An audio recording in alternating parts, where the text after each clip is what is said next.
साईं जी ओ पैसे डबल करने का क्या तरीका? पैसे डबल करना तो ये तो सौखा है तरीका यार। हाँ के जितने हैं ना चाक शीशे के रखो सारे डबल। फरी जी जी यार एक गल समझ नहीं आई, ये खरबूजे दियां क्यों नहीं नु? मैंने ख्याल तो कोई नहीं होनिया। तो बात जल्दी दुनिया ही क्यों आती है? खरबूजा खरबूजे हैं तक के रंग बदलेंदा। साईं जी ओ आज कोई तहकीक दसो।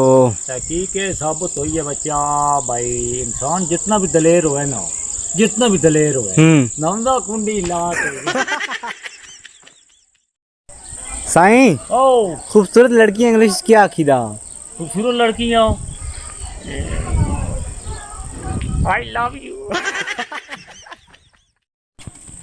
साईं जी हाँ हाँ ये सलवार है नाड़ा पाई दा दिखे इंग्लिश है ਇਹਦੀ ਇੰਗਲਿਸ਼ ਉਹ ਇਹ ਕਿਹੜੀ ਆਈਡੀਆ ਔਖੀ ਹੈ? PhD तो PhD ਦਾ ਹੁਣ ਕੀ ਮਤਲਬ ਹੈ?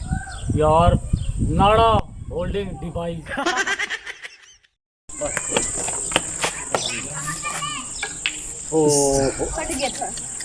क्यों साईं जी टहरन दा क्यों दुखी हो गए हो? जरा अजीब जिंदगी है।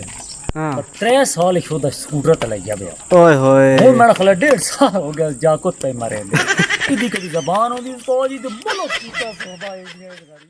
साईं जी ओ आज को वड वडेरे नी गप सुनाओ। बड़ वडेरे नी गापो, बड़ वडेरिया दे किचन विच खली होवे बीवी, अच्छा ते बॉर्डर तो होवे फौजी। अच्छा बोल के भी न दूंगन ऊंची आवाज नाल ना बोलायो। ओ क्यों? ओ हाथों खाली नहीं होंदे। साईं जी नो ओ कोई तहकीक दसो। तहकीक ये साबित हुई है भाई सूरज और बीवी अच्छा। बिल्कुल एक चीज है। ओ किंजो इन दोनों तरह से घूर के ना आइंदा।